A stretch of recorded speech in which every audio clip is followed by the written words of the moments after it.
Hi, I'm Rob. And I'm Rob. And this is Ask Rob and Rob. Hey everyone, welcome to Ask Rob and Rob, the show where we answer your questions about, property. So let's get your questions in now.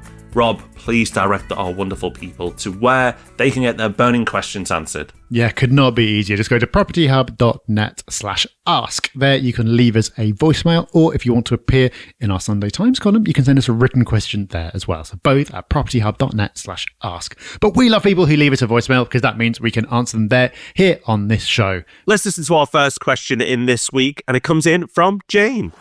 Hi, Robs. My husband and I were gifted my parents' house, and it's now in our names, and we think it's worth around £600,000 to £700,000.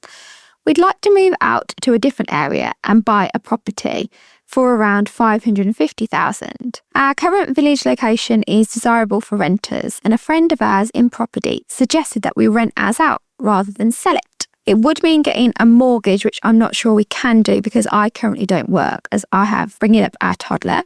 It is an option though. I'd like to start building a property portfolio, so it's either start with the current house that we have and rent that out, or use the equity from this house to buy a smaller property to rent out. There are many options for us, but I'd love to hear your views. Thanks and all the best. Jane, thank you for your question. And based on the information you've given me, I feel this is quite simple. So I'll bring Rob D in at the end in case I've looked at this too simplistically. Because you can't get a mortgage, and you're right in saying that you can't get a mortgage, a residential mortgage without an income, then the option you've laid out might not work and probably won't work. But if your property is worth, say, $650, somewhere in the middle of the range that you believe it's worth, and you buy a property for $550, yes, there'll be some costs, but if we just keep this simple and say you're left with $100K, you could use that to start your buy-to-let portfolio. And while it may not be easy and straightforward, the criteria for buy-to-let mortgages and around your own income is a lot more relaxed. They will take a specialist to help you, a buy-to-let mortgage lender that's a specialist, and there may only be a very small number of products that are available to you, but then that 100K that you've got will then allow you to start building that portfolio. The other thing is that 100K can then be invested in what you believe to be the very best type of investment properties. Whereas your property in the village that you have currently, the chances of that delivering a great yield and being a top buy-to-let area are pretty slim. And it is pretty slim for everybody that the area that they live in is a buy-to-let hotspot.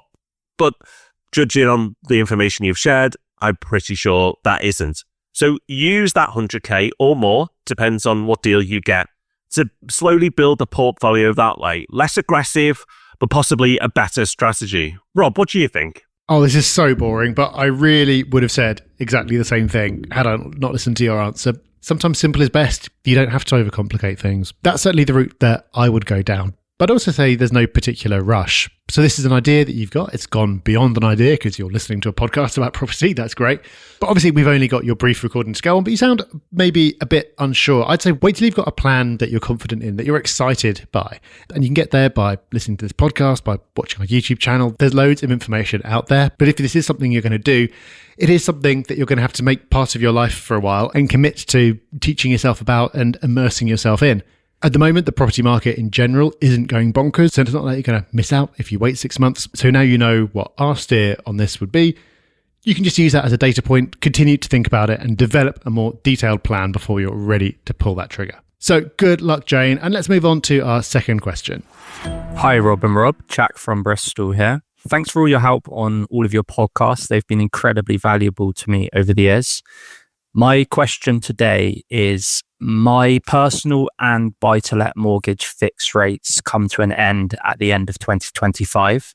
I want to keep updated weekly on the best buy-to-let and personal mortgage rates throughout 2025. Are you aware of a mortgage broker or publication that shares the data on the best rates in the market each week in the UK? I preferably like to receive this by email and ideally from a company with limited bias. Thanks for all of your help. Jack, thank you for your question. And you may have given us a little idea. This is something that we could enhance our Property Pulse newsletter with, perhaps. So maybe we'll directly solve your problem at some point.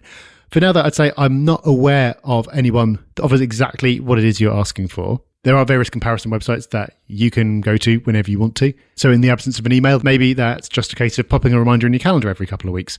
But I would say that however the information comes to you, take it with a pinch of salt, because the thing is, everyone's situation when it comes to mortgages is completely different. So there might be something at the top of the best buy table or the email that comes through, but you don't know if you would qualify for that mortgage. Maybe, just to pick something out of the air, you've got 5 properties and they'll only lend with people up to 4. Or maybe they don't lend in that location. Or maybe a good broker would know that yes, they will lend, but they are super ultra slow and it's just an absolute pain to do business with them at the moment.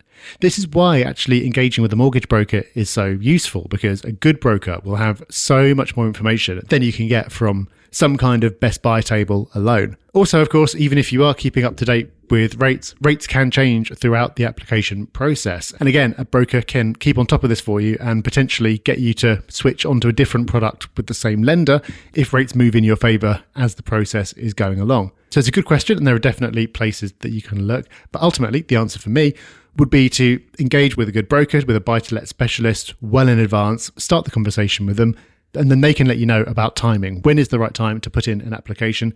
And they can keep an eye out for any particularly appealing rates or deals for you. But Jack, thank you for your question and good luck with it. So that's us done for another week. We'll be back on Thursday with the Property Podcast, in the Sunday Times on Sunday, and back this same time, same place next week, answering more of your questions. Until those wonderful events occur, take care, have fun. Bye-bye. Bye-bye.